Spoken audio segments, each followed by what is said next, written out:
우리 오늘 읽을 말씀은 사사기 10장입니다. 사사기 10장 말씀.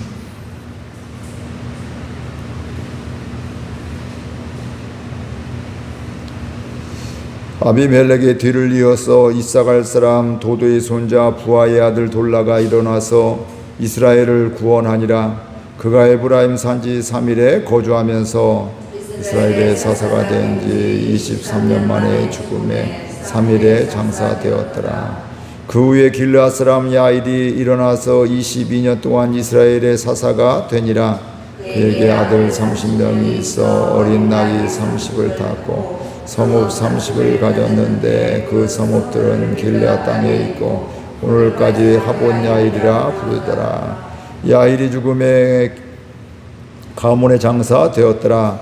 이스라엘 자손이 다시 여호와의 목전에 악을 행하여 바알들과 아스다롯과 아람의 신들과 시돈의 신들과 모압의 신들과 암몬 자손의 신들과 블레셋 사람들의 신들을 섬기고 여호와를 버리고 그를 섬기지 아니하므로 여호와께서 이스라엘에게 진노하사 블레셋 사람들의 손과 암몬 자손의 손에 그들을 파심해 그의 그들이 요단강 저쪽 길르앗에 있는 아모리 족속의 땅에 있는 모든 이스라엘 자손을 쳤으며 18해 동안 억압하였더라. 암몬 자손이 또 요단을 건너서 유다와 베냐민과 에브라임 족속과 싸움으로 이스라엘의 곤고가 심하였더라. 이스라엘 자손이 여호와께 부르짖어 이르되 우리가 우리 하나님을 버리고 바알들을 섬김으로 주께 범죄하였나이다 하니 여호와께서 이스라엘 자손에게 이르시되 내가 애굽 사람과 아모리 사람과 암몬 자손과 블레셋 사람에게서 너희를 구원하지 아니하였느냐. 또 시돈 사람과 아멜렉 사람과 마온 사람이 너희를 압제할 때에 너희가 내게 부르짖음으로 내가 너희를 그들의 손에서 구원하였거늘 너희가 나를 버리고 다른 신들을 섬기니 그러므로 내가 다시는 너희를 구원하지 아니하리라. 가서 너희가 대건 신들에게 부르짖어 너희의 환난 때에 그들이 너희를 구원하게 하라 하신지라. 이스라엘 자손이 여호와께 여쭈되 우리가 범죄하였사오니 주께서 보시기에 좋은 대로 우리에게 행하시려니와 오직 주께 구하옵나니 오늘 우리를 건져내옵소서 하고 자기 가운데서 이방 신들을 제하여 버리고 여호와를 섬김에 여호와께서 이스라엘의 곤고로 말미암아 마음에 근심하시니라. 그때 암몬 자손이 모여서 길르앗에 진을 쳤으므로 이스라엘 자손도 모여서 미스바에 진을 쳤고 길르앗 백성과 방백들이 서로 이르되 누가 먼저 나가서 암몬 자손과 싸움을 시작하랴. 길르앗 모든 주민의 머리가 되리라 하니라. 아멘. 오늘은 사사가 3명이 나오게 되죠. 돌라와 야일과 입다 이런 3명의 사사가 나오게 됩니다. 먼저 사사 돌라에 대한 이야기가 나오게 되는데 간단하게 나왔죠. 그는 이스라엘을 구원하였다. 그는 에브라임 산지 3일에 거주하였다. 그는 사사가 된 지 23년 만에 죽었다. 이 정도로 기록되어 있습니다. 그러니까 사사 돌라에게는 특이점이 이렇게 얻게 되죠. 그런데 그가 이스라엘을 구원했다는 것은 바로 뭐냐면 이스라엘이 어려움 가운데 있었다, 고난 가운데, 고통 가운데 있었다는 것을 우리가 알 수가 있고요. 자세하게는 나와있지 않지만 이 돌라 때도 어려움이 있었고 고난이 있었고 또 그래서 하나님이 그 사사 돌라를 세워서 이스라엘을 구원하였다 이렇게 말씀을 하고 있습니다. 그러니까 말씀에는 나오지 않지만 하나님께서 이스라엘 백성들 고통 중에서 돌라를 세우셨고 사사로 세우셨고 그를 통해서 하나님이 행하여 주셨다. 다른 말로 하면 오늘 말씀에는 나오지 않지만 사사 돌라도 하나님께 쓰임받는, 하나님이 세우셨고 하나님께 쓰임받는 이런 은혜의 사람이었음을 알 수 있습니다. 하나님의 은혜로 이스라엘을 구원하고 그 다음은 또 뭐가 있었을까요? 평안하게 별 문제 없이 지내게 되었는데 이건 역시 하나님의 은혜였습니다. 그러니까 사사가 구원하고 또 사사가 또 그 문제를 해결하게 될 때 대개 보면 그가 살아있을 동안에는 평안했다 이렇게 성경은 계속해서 이야기하고 있습니다. 근데 그렇게 사사 돌라가 할 수 있었던 것은, 다른 사사들이 할 수 있었던 것은 그 사사들이 대단한 것이 아니었고, 그들이 하나님이 불러주실 때 하나님 앞에 나오게 되었고, 또 하나님 앞에서 살아갔기 때문에 그렇게 되었고요.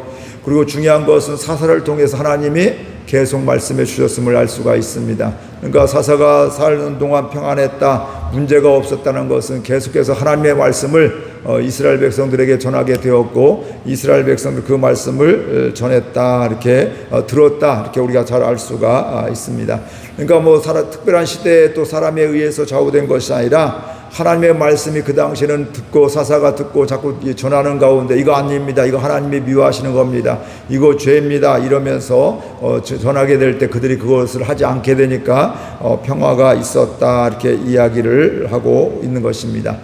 이런 은혜로 살아가는 것은 특별한 사람에게 이야기가 아니라 주의 말씀을 사모하는 저와 여러분들의 이야기가 되는 거고요. 중요한 것은 우리가 그 하나님의 말씀을 잘 듣고 행하는 것이 중요함을 알 수가 있습니다.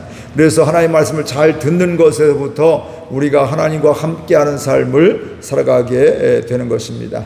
그 은혜가 오늘 우리 가운데 있기를 바랍니다. 오늘 돌라는 뭐 특별한 이야기가 없지만 그의 이야기 가운데서도 하나님께 택함 받았고, 또 그가 하나님 앞에서 쓰임 받는 사람이 되었고, 뭐 다른 사람에 비해서는 대단한 흔적은 없지만 그래도 이스라엘을 구원한 이런 은혜들이 있었음을 알 수가 있습니다. 그리고 그 다음에 이어서 나온 사사가 누구냐면 야일이라는 이런 사사였습니다. 그는 이것도 간단히 나와요. 그는 길르앗 사람이었고 그는 22년 동안 이스라엘의 사사가 되었다, 이렇게 이야기를 하고 있는데, 그 야일 사사의 특징을 우리 2절 한 절 말씀 같이 읽어볼까요? 2절 말씀.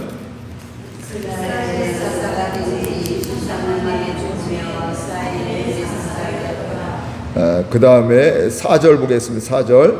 그에게 아들 30명이 있어 어린 낙이 30을 탔고 성읍 30을 가졌는데 그 성읍들은 길르앗 땅에 있고 오늘까지 하본 야일이라 부르더라. 4절에 보면 그의 특징이 뭐가 있어요? 그의 아들은 30명이 있었다, 이렇게 이야기하고 있고, 또 어린 낙이 30을 탔다. 그리고 또 성읍이 몇 개 있어요? 그 성읍에 30이 있게 되는데 성읍 30을 가졌는데 그 성읍이 길르앗 땅에 있고 오늘까지 하본 야일이라 불렀더라, 이렇게 이야기를 하고 있습니다. 즉 사사 야일은 자녀들이 많았다는 것이죠. 아들이 30명 있게 되고, 아들이 많을 뿐만 아니라 그만큼 뭐 이렇게 뭐 부인도 아내도 여러 명이 있었겠죠. 뭐 그런 경우가 되겠고, 그런데 그들은 또 뭐예요? 어린 낙이 30을 탔다. 경제적으로도 뭐 괜찮았다, 뭐 여유있게 넉넉하게 살았음을 알 수가 있고요.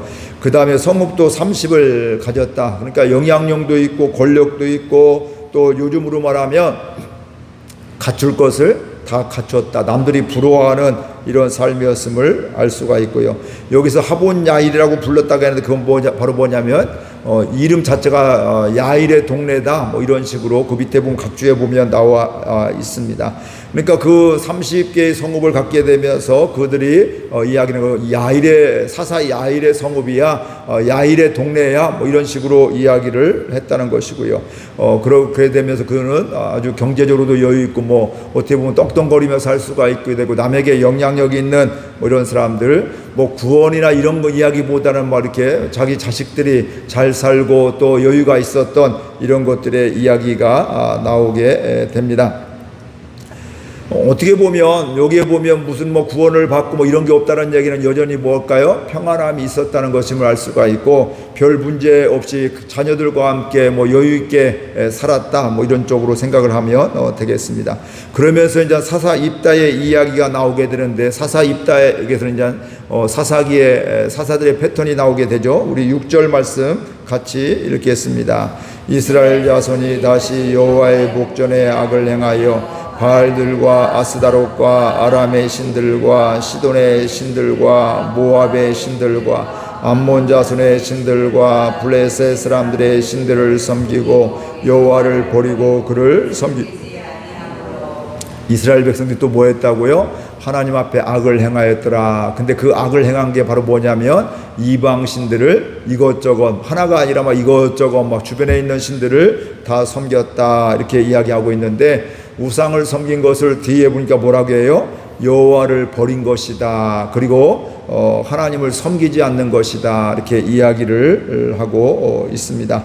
그러니까 이스라엘 백성들이 하나님을 버리고 하나님을 섬기지 않고 엉뚱한 거, 우상을 숭배하게 되었고요. 이런 상황 속에 또 반복적으로 뭐가 나와요? 하나님의 진노가 있으셔서 주변에 있는 나라들에 대해서 이제 그들에 의해서 어려움을, 고난을 당하게 되는데, 오늘 말씀에 보면 하나님께서는 진노하셔서 블레셋 사람들의 손과 암몬 자손의 손에 그들을 파셨다, 그들을 넘겨줬다, 그들이 고통당하게 내버려 두었다, 이렇게 이야기를 하고 있고요. 무려 18년 동안이나 억압을 당했다, 이렇게 이야기를 하고 있습니다.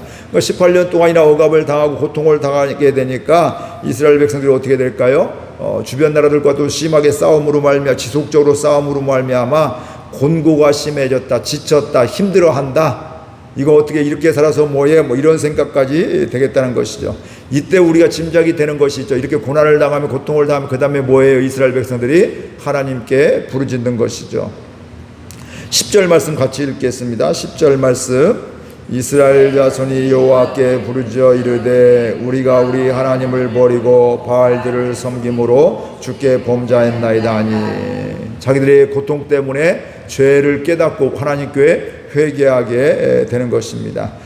그런데 여기서 하나님께서는 보통 이 정도 되면 사사를 세워서 그들을 구원하여 주셨다, 이렇게 보통 말씀인데, 여기를 보면 12절 13절에 보게 되면 하나님께서는 이번에 다르게 반응을 하셨습니다. 12절 13절 같이 읽겠습니다.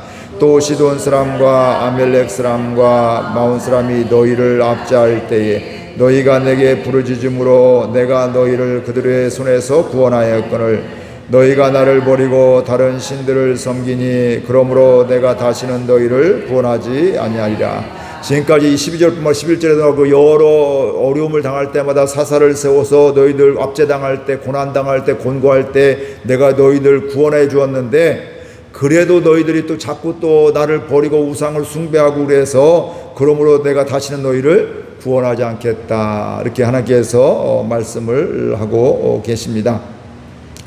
아마 이 이야기를 듣는 백성들 굉장히 당황했을 것입니다. 하나님께 부르짖으면 구원받는 게 당연한 것인데 하나님이 우리가 회개해도 용서를 해주지 않고 내가 다시는 너희들 구원하지 않겠다, 이렇게까지 이야기를 하고 있습니다. 이때 이스라엘 백성들이 다시 회개를 더 진지하게 이렇게 하게 되는데, 15절 16절 말씀 같이 읽겠습니다.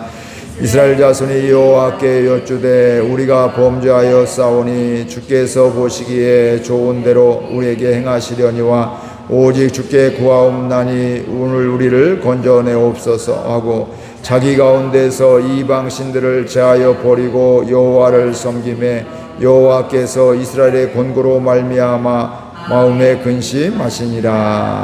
하나님이 너희들 내가 다시 구원하지 않을 거야 해도 이스라엘 백성이 뭐 했어요? 다시 회개하면서 우리가 범죄했습니다. 주께서 보기에 좋은 대로 하나님 마음대로 하나님 생각대로 행하시지만 그래도 우리가 하나님께 기도하겠습니다. 오늘 우리가 죄를 지었는데 우리를 구원해 주옵소서, 이렇게 이야기를 하고요. 그리고 기도한 것뿐만 아니라 그 다음에 뭐예요? 16절에 보니까 그들 가운데 있는 이방신들을 제하여 버리고 없애버리고 하나님을 섬기게 되었다, 이렇게 말씀하고 있고, 그러니까 하나님께서 이스라엘의 곤고로 어려움으로 말미암아 뭐예요?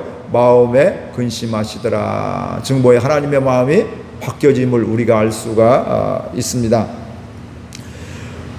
이것을 오늘 우리가 때로는 하나님 너 이거 아니야 했어도 너 내가 다시 이렇게 안 해줘. 물론 하나님은 우리가 회개하면 용서해 주시는 하나님인데 반복적으로 계속 이렇게 하게 될 때 너희들 이거 아니야 하게 될 때, 그럼에도 불구하고 우리가 하나님의 뜻을 거스릴 수가 없지만 하나님이 또 원하신 대로 하겠지만 하나님 그래도 우리를 용서해 주세요, 이렇게 이야기하는 것, 기도하는 것, 이게 바로 지혜로운 것임을, 믿음의 사람임을 알 수가 있습니다.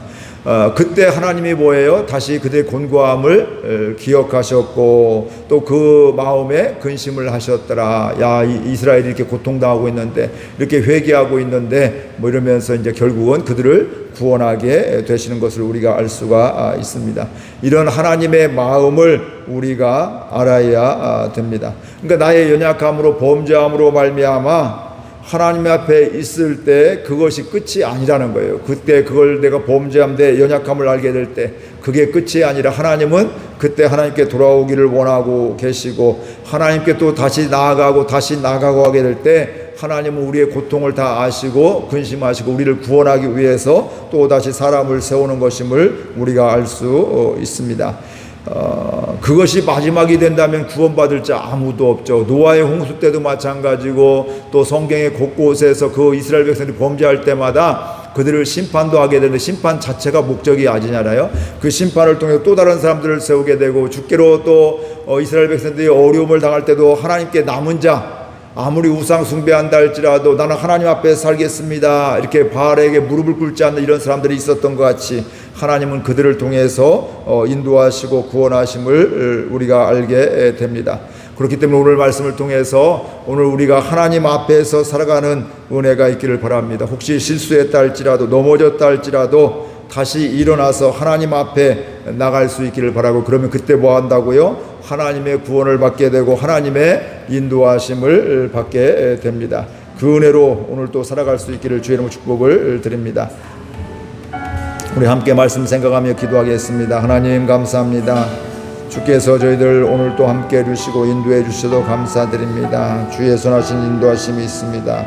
주님, 이 시간도 주의 성령으로 친히 함께 해주셔서 주의 말씀 안에 거하게 해주시고 우리의 삶 가운데서 하나님의